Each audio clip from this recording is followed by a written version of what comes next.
On a Friday night in Clintonville, you're bound to see former players and coaches, but some stand out for their connection through an athletic family tree. Let's start with Don Jirschele, a multi-sport standout at Clintonville who went on to play football for Bear Bryant at Kentucky in the early 1950s.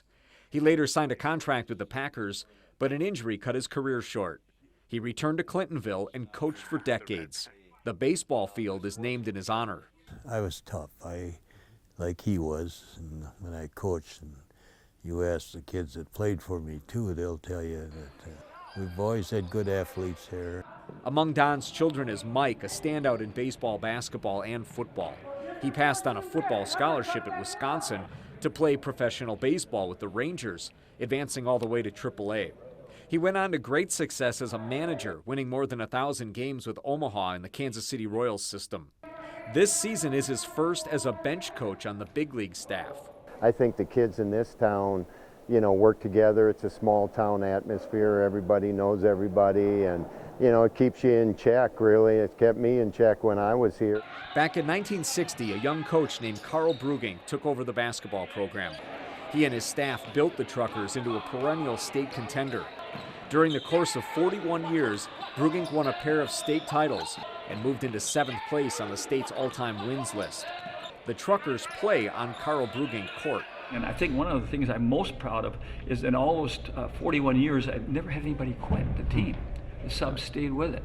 And I think that says a lot about their parents and the kids. And as a result, we had success. Carl's very first team had a senior named Dick Bennett, who went on to a successful coaching career of his own, highlighted by Wisconsin's 2000 trip to the Final Four. He did it brilliantly, one who could have coached just about anywhere successfully, but he chose to stay a Trucker. Younger brother Jack graduated from Clintonville in '67 and would coach UW-Stevens Point to back-to-back national titles. It was a job that brought us there. My dad worked at the FWD truck company. That's why they're the Truckers.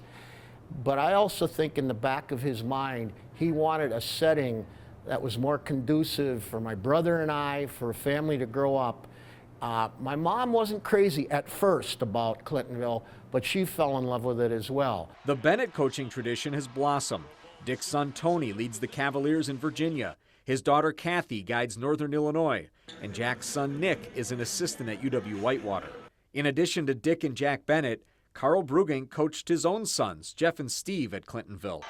Jeff took up coaching as well, leading Wausau West to 2 Wisconsin Valley Conference titles and a sectional final appearance. His passion for competing, his passion for the game of basketball, he just loved basketball. I think it just rubbed off on people, his enthusiasm. It's like, well, how can I not enjoy this game? Look at this guy. Just as the Jirschele and Bruggink families were joined through marriage, so were the Jirscheles and Arnesons.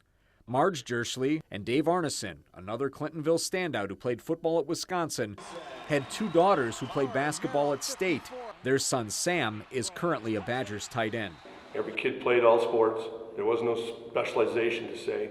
As far as relatives, I don't know, we all ended up being part of each other, I guess, because I married a Jirschele and the Jirsheles married a Bruggink, and we all had kids and they all played sports. There's so many stories you hear of all the days of old, not only from my grandpa, from all my uncles, my dad. Sam is part of the athletic tradition now seen in the next generation. Mike's son Jeremy was a 2-time baseball All-American at UW-Oshkosh and drafted by the Royals, where he played 4 minor league seasons. You have those types of mentors that you're growing up around. I mean, that's my grandpa, for crying out loud, and just to hear them talk about things and just have them, help you, guide you as you're growing up. I mean, that's priceless right there. His younger brother Justin was a standout at UWSP. He's entering his 3rd year of professional baseball with the White Sox. We're an athletic family, and really that's all we know, is to play sports and do the best you can at each and every one of them and give it your all.